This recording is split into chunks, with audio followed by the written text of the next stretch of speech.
Let's talk some trash. Well, more like learn about some trash. Because what you might not know is that the way that your commercial cleaning company is taking out the trash could cost you thousands to even hundreds of thousands, even millions of dollars in commercial cleaning contracts. And on the flip side, the way that your company is taking out the trash could actually help you win more commercial cleaning clients for your business. You know, this subject when I first started my business was not that important to me until very quickly I found myself digging through a dumpster in the middle of the day trying to save a $50,000 contract. But first, if you don't know who I am, my name is Matt. I'm a commercial cleaning CEO. I built my company up from zero to over 7 figures in less than 5 years, and now I just help you do the same. And so if you're anything like I was at the start of my commercial cleaning business, you might be thinking, Matt, it's trash. What's the big deal? We just take it out and throw it in the dumpster. But I'm going to spare you the pain here because improper waste handling is one of the fastest ways to, as you've heard, lose contracts, but also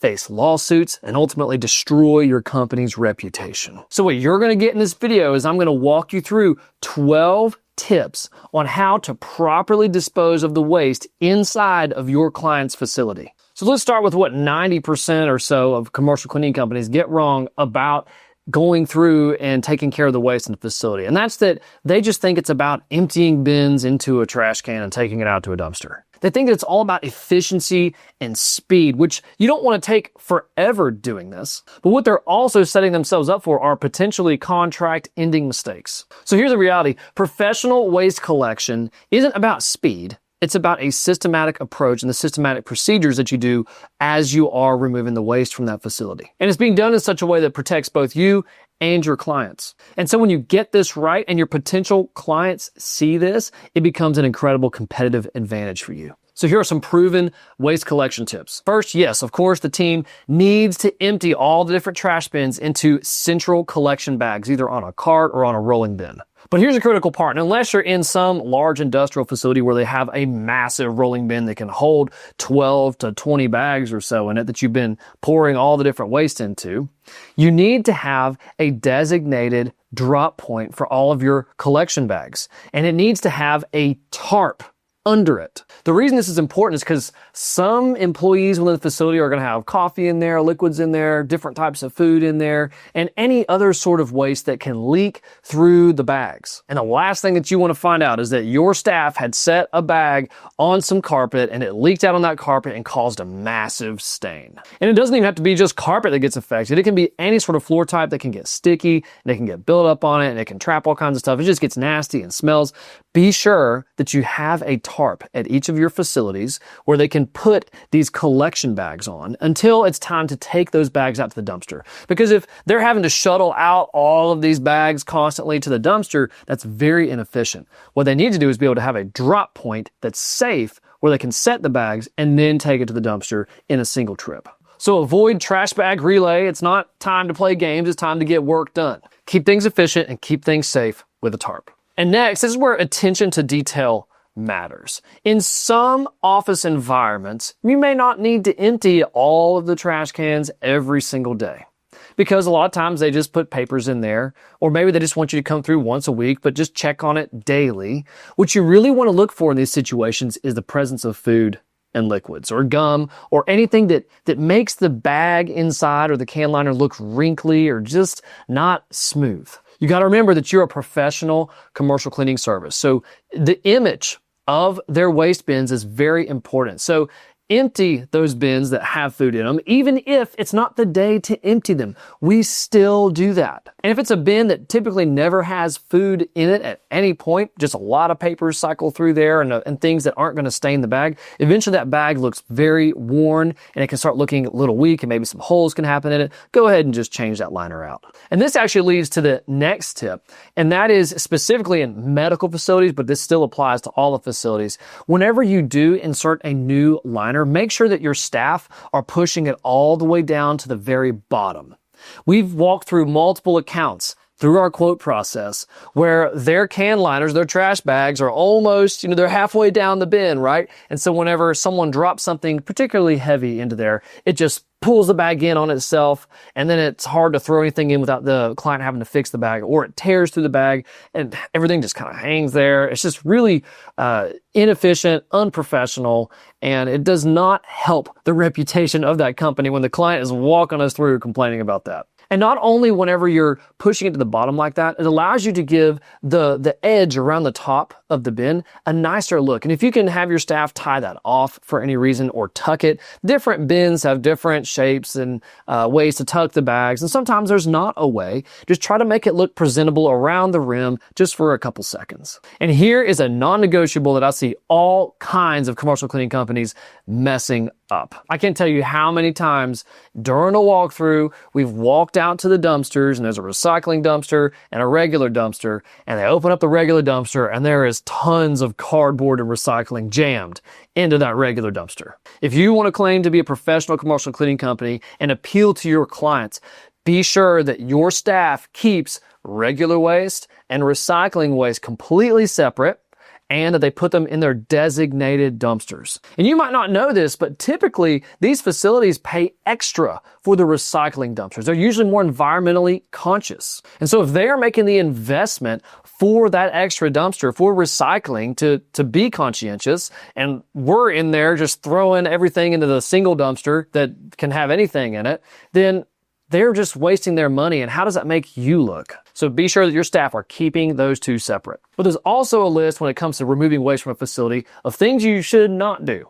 And this is where most commercial cleaning companies crash and burn and end up in all kinds of problems. And when I say problems, I mean like lawsuit kind of stuff, like getting banned from being able to service entire industries, even losing insurance coverage. So these aren't just theoretical risks. These are actual consequences from things that companies don't know they shouldn't do. This first one is never allow your staff to empty any sort of waste that has a known sharp or a knife in it.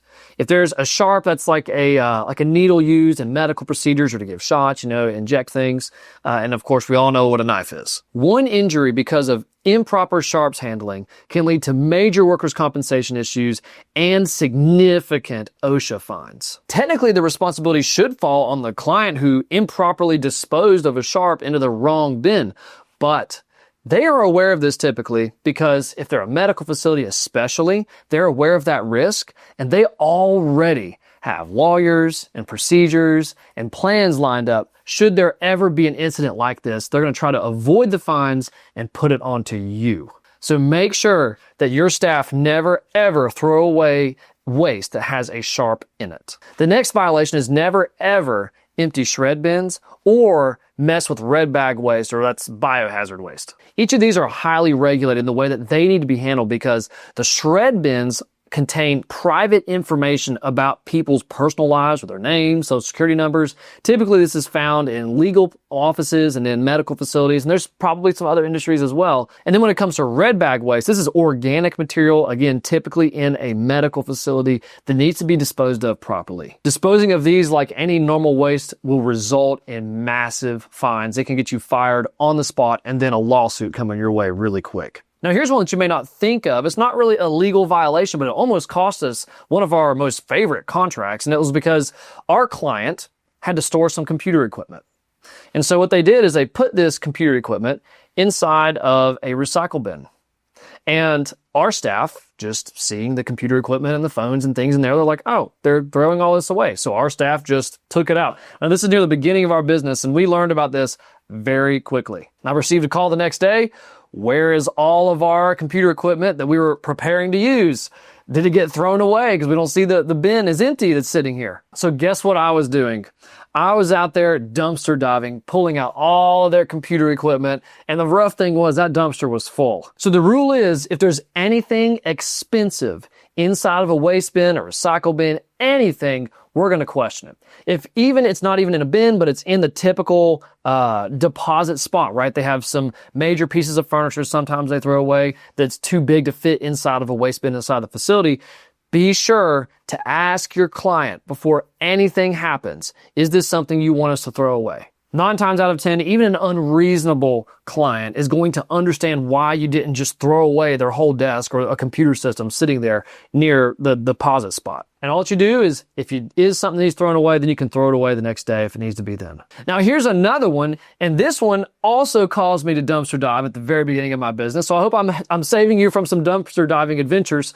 But there was a little box in a medical office that was looking empty, sitting on top of one of the sink counters. And so our staff, seeing this box, they actually looked inside of it, they shook it, they didn't hear anything, they just threw it away and took it out. Well, got a call the next day. It turns out that there was a tiny medical device in there that cost $800. And it's just so small and packaged a certain way that it just doesn't rattle, and it was just covered by all the way the box was shaped and stuff inside. So we had to go, once again, find it. And again, that dumpster was quite full. We were out there for 5 hours digging through the trash until we returned it to them. Now, it's important to realize that these kind of violations don't just cost you money, they cost you your reputation, and the way that you handle them can either make or break your company in the eyes of your clients. Because I hope that you're seeing that this can become a competitive advantage for you. When you're walking through the facility, you're examining what kind of waste bins they have, where the dumpsters are, and you're able to talk in detail about the procedures that maybe are lacking in their facility, right? What kind of advantage does that give you? Because here's what you have to remember as a commercial cleaning business owner, and what your competition doesn't understand. Your clients are not buying just cleaning services. They're buying peace of mind. They're buying the ability to just set it and forget it. They just know that they're not going to have any problems because you are there. So when you demonstrate this level of mastery, you're no longer competing on price anymore. You're competing on expertise, professionalism, and risk mitigation. And that's how you win premium contracts. So here we go with a few more of those tips. Whenever you're pulling out can liners, be sure to always check for leaks. Train your staff. If there's a leak, they need to either hold it over the bin and put it into another liner and ensure that that's not leaking, then carry it to the collection bag. They need to either just take it and then dump it straight into the collection bag. Typically, we like to isolate it by having that extra liner put over it. It does take some more time. It's a little less efficient, but again, it's about that professionalism, right? And next, what should your staff do if they do see a sharp? Well, they first need to take a photo, and they need to report which facility and which room, what time of day they found it, and they need to submit that through your janitorial software system where it's all tracked and logged or emailed to you, however you need to receive it. We prefer to use CleanSmarts because it just tracks all of that. Now, something else that a lot of commercial cleaning business owners forget about is dumpster procedures. What you must remember is that all waste must fit inside of the dumpster. All the doors must close shut, even the top ones, because if any of them are bursting out or unable to close, most likely the waste company is not going to empty that dumpster, or they're going to charge your client a really fat fee. And then what are your staff going to do when they come back the next day and there's nowhere to put the trash? Which leads to the next one. If the dumpster is full or inaccessible, do not leave any waste bags around the dumpster, because the same issue is going to happen. The waste company is most likely not going to empty it. As a part of your operational walkthrough process when launching a new account, you need to confirm what is the desire of the client should the dumpster be full. What do they want us to do with all of those bags? And if they ask you to leave it there, then that's on them. They at least expect it then. Next with dumpsters is don't just take any excess bags that can't fit into a dumpster to your next client's dumpster.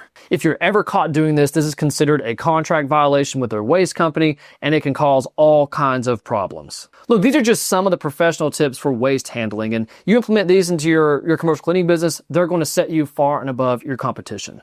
We've used these as a part of our walkthroughs and the conversation that we've had to show our professionalism and expertise that have set us apart. That way we were able to win those premium contracts. Look, this is just a tip of the iceberg when it comes to scaling your commercial cleaning company to $1 million a year and setting it to run on as little as 5 hours per week. If you want my help doing that, just like I did with mine, then check out the links down below. That's where I give you access to all the information you need, as well as my help along the way. Now, everything I just shared with you is pretty useless unless you know how to price commercial cleaning contracts properly. So make sure you go watch this video on how to properly price your quotes so that you can win them profitably and continue building your commercial cleaning business. Again, my name is Matt Pinkarina. I built a multi-7-figure commercial cleaning company, here to help you do the same thing. Looking forward to seeing you in the next video or down in the links below.